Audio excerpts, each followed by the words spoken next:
Hey everyone, hopefully you're having a good day. My name's Andy. My channel is Finding Value. Today we're going to go over our daily technical analysis update of commodities. We'll hit the dollar, the 10-30-year yield, precious metals, and any commodities that I follow. If you guys need any help with this commodity bull market, check out my website, finding-value.com. The platinum membership's the one I would choose. We have a platinum question and answer session Saturday, 7 a.m. Mountain Standard Time for this weekend. All right, so let's dive in here. I'll give you my financial opinions. We've got DXY, the dollar relative strength indicator, going up higher. We are still getting some buying pressure at this area. Buying pressure here, here, and again here with the bullish engulfing. So the buyers of I'll say the relative strength of the dollar, the DXY, is still there. And is this thing going to roll over or not? We are right on that support level. We're still trying to figure that out. The market is. So that's where we are with the dollar. The 10-year yield continues to strengthen. We're up 0.56%. Is this going to roll over or are we going to head higher? Again, we're at these decision points. I think people are trying to figure this out. We do have a stronger selling pressure day, and then the buyers coming in here haven't been as powerful though. So there is the possibility that this could head lower here in the near future for yields to go down. That means that bonds could strengthen and firm up here to head to the upside. This is the downtrend line. We have not broken that downtrend line yet. That is something that we're still going to have to watch and see. And that has not happened yet. TYX is also strengthening with a little bit more. This looks a little bit stronger here for a move higher still. So we've got the dollar that's on the cusp of falling. We've got these yields, especially the 10-year, that's kind of sitting there undecided if it's going to go lower or higher. And then the 30-year looks actually quite strong at this time. Doesn't mean we can't reverse quickly, but the uptrend line is intact. So the ratio is heading higher. This is generally favorable for gold, silver, and platinum to go higher as this thing comes back and the curve normalizes. Now, the curve went higher today. When it normalizes, usually it does it in a way where the curve falls. So a normalizing curve may or may not be good for gold and silver. But usually when it's going down and the curve normalizes and this ratio goes on up. But it's going up because both of them had gone up and the long end of the curve went up more. CRB index, we are getting that return move down to this level here is where I'm guessing. We saw some selling pressure basically across the board. I don't think anything was spared in this sell-off today. But to me, everything still looks all right. We're still above the pattern. We just got to do a retest move, and maybe we even come back in to the lower trend line. We'll have to see what happens here. The CRB to S&P 500 is basically traveling sideways in a consolidation period. We've got a top there, and maybe perhaps we've got kind of a low point somewhere in that range there, in that general vicinity as we chop sideways. Gold slightly lower. Again, this is a bloody nose continuation pattern statistically to move higher. Little small profit-taking day. We've broken through the downtrend. It still looks good for gold. It still looks good for silver. Another little bloody nose where we could continue higher. You could also say that we're at a trend line here where we could head back lower if it decides to go lower here at this resistance line that I just drew in there. We'll watch that for tomorrow. Platinum heading a little bit lower. We've had this breakout. The breakout's still valid. We just had a down day today. And that down day today, it could have a little bit of a return move to this upper level line there, depending if it's logarithmic or not. I put it on log there when I did it, but it could return back to the 950-ish area for a retest move. XAU to gold ratio also struggling to move higher today. I see a lot of selling pressure across the board here today, and we're still above that support line. GDX actually looks pretty good here. This is a bloody nose, and it still looks all right for a potential move on up. SILJ getting a little bit more selling pressure. It gapped lower and it went lower. So maybe we've got a little bit more consolidating to do before we start to rocket launch, but we'll see if silver breaks out, the metal itself, out of that little pattern that we've got, that resistance line. And maybe we'll see SILJ head up if that moves up.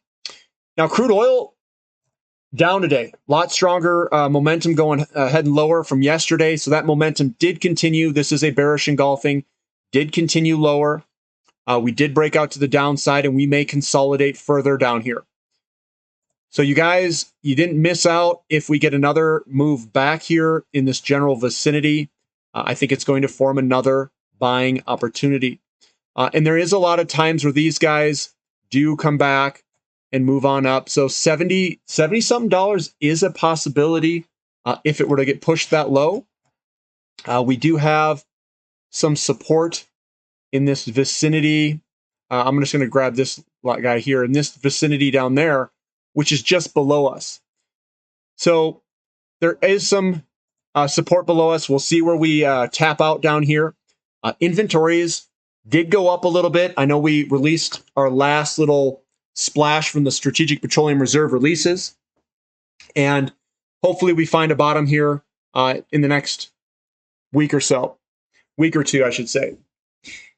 Natural gas also heading lower. We are putting a little wick at the bottom. The momentum came back on up throughout that day. We were down 3.29%. If we go into the 5-day, I can kind of show you what that looks like. So we were heading lower in this kind of trend line fashion. We broke out, came back, did a retest, and we'll see if we can get some support here to head higher in the short term. Yeah, that's what we got for natural gas. Let's go back out to the dailies. Now, we've got a down day in crude oil, down day in natural gas, and it didn't bode well for XOP. You know me. It definitely got hit today, down 6.7%. You can see a lot of the companies getting hit today. We are still above this nice, good support level. We want to stay above that level. And even if we don't, I'm still not going to do anything. I'm in it for the long term, irrespective. But we do want to hold that support level. We are looking at this support level right here, this small one. And it very well could pull all the way back to this level, depending on market conditions and if the overall markets take a spill. The overall markets did not do very well today. They do look pretty bad. So these can also get hit with the overall markets. OIH is also getting hit today, down 5%. Again, we've got this breakout line. Logarithmic looks a little bit different. We zoom in on it. We are getting a little bit of selling pressure. We could pull back a good amount in energy service companies. That is still a possibility, or we could rip it. Short term is the least known. And I know people hate when I do that. Oh, the short term, they want me to know exactly where this short term's going. I can't tell you where the short term's going, but the long term, we've broken the trend line. We've got a small little down candlestick right now. It does have some good momentum behind it, so we could come back down a little bit and retest a lower level and give us another buying opportunity in these areas. The uranium futures prices up today at 0.5%, still above support. I don't see any problems here yet. It still looks good from a uranium futures pricing. Looking at the Sprott Physical Uranium Trust, I know we were up around this support level. I posted on Twitter, are we going to break through here or are we going to pull back again? Looks like it chose the pullback method. So we're pulling back a little bit. What I'd like to see is I'd like to see this trend line here hold, but we're a little ways away from it. Oh man, just click. There we go. We're a little ways away. It may come back down to this level of $16-ish before heading back up and attacking that upper trend line. Looking at URNM, getting a little bit more selling pressure, but it's not like we didn't see selling pressure across the board all over the place. It's not just constrained. This isn't a reversal candlestick or anything. It was just a large down day. We're still above support. There's our support level. And we want to stay above that support level. We can dance a little bit around it. but I do not want to see a breakdown, down here. Then we're going to go into a longer consolidation period if that is the case. I still think we have deficits. Everything looks good from a fundamental perspective. The overall markets, though, are puking a little bit. And we'll get into that, and I'll show you what I mean by that. TAN still looks surprisingly good. It's up 0.95%. It's still holding its own, even though the markets were down. We've got copper, COPX, down 3.5%. We were right at that resistance line. We did not break through it yet. Doesn't mean we won't. So we're down a little bit. Maybe we do a little bit of a loop, some looping action before heading back on higher. And the reason I'm bullish on copper is because of the inventories. That's why I continue to say I think it's going to go higher. We've got forces in the markets that are battling each other right now. We've got inventories that are drawing down, but we've got the overall markets that are, I'll say, kind of puking on each other. We've got the NASDAQ, we've got the S&P 500. They're falling out. We've got Bitcoin that's just blowing out to the downside. There's some fear creeping into this market here. No doubt about it. But we are above support. This bottom support level below the top resistance line, and we're just bouncing around. Lithium also getting a little bit more selling pressure. It's not necessarily a reversal candlestick, just a large gap down and down day. REMX feeling the pressure as well. Still above support. Everything looks good from a long-term perspective. The S&P 500 looks a little bit gnarly. I don't like the way this thing looks. We've got large selling pressure here, a weak bounce, and then more large selling pressure. I still think that this could head lower in the short term. Same with the NASDAQ composite. This is a weak little bounce here, and we saw the lower move today. It doesn't mean that it will last forever. I just want to see if there's buying pressure that steps in here. A lot of the times we can come back and kind of retest this bottom, retest it, and then head higher, or we could just blow right through it. In the short term, guys, I'm not playing anything in the composite index or the NASDAQ. I think it's going to go lower, sideways to lower. So I'm not playing anything there. EEM with that stronger dollar. EEM was lower today. We're still above that long-term support level. There's your support line. We're right on top of it. XHB also getting a little bit of selling pressure. Not as bad as the overall markets in terms of the way that this pattern looks, but still doesn't look too hot for a move higher. Usually you see large candlesticks like these, but the selling pressure kind of came in and there's no bounce here. Very weak bounce. MOO also moving lower. We're right at that resistance support level, and we're using that as resistance right now and bouncing to the downside with it. There could be further downside here if the overall markets want to puke, and they could drag a lot of this stuff lower with it. Copper holding its own. It's still a bullish formation here where copper could still go higher here. Broken out of this consolidation period to the upside. There's a lot of things that are good, but the overall markets today, with the selling pressure, it's conflicting. Lumber heading lower, that's usually a sign of weakness in the markets because it's tied to housing and new housing starts. And new housing starts, lumber is an input. So lumber going up or down can tell us signals about the economy. And right now, it looks a little bit on the weak side. We're still heading lower. We've got iron ore, which is another economy kind of measurement. We're still below this pattern. I'd like to break back above it. And again, I'm not projecting that. I'd say I'd like to break back above it. But we'll see if we roll over here and head lower or if we move on up. That's something to watch. Aluminum is being quite resilient. This actually looks good, but the stock sold off. Kind of interesting. But aluminum futures pricing still looks good, up 1.5%.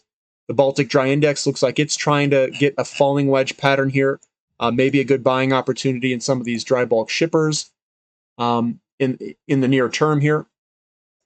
And then looking at the Newcastle coal futures, still heading a little bit lower here with today down 1.7%. Again, the whole market was down today across the board. So overall, guys, big selling pressure today. I don't like seeing big selling pressure, especially in oil, because that's where I'm heavily weighted. I have seen some companies, they've missed some earnings. There's been some lowered production guidance out in the future.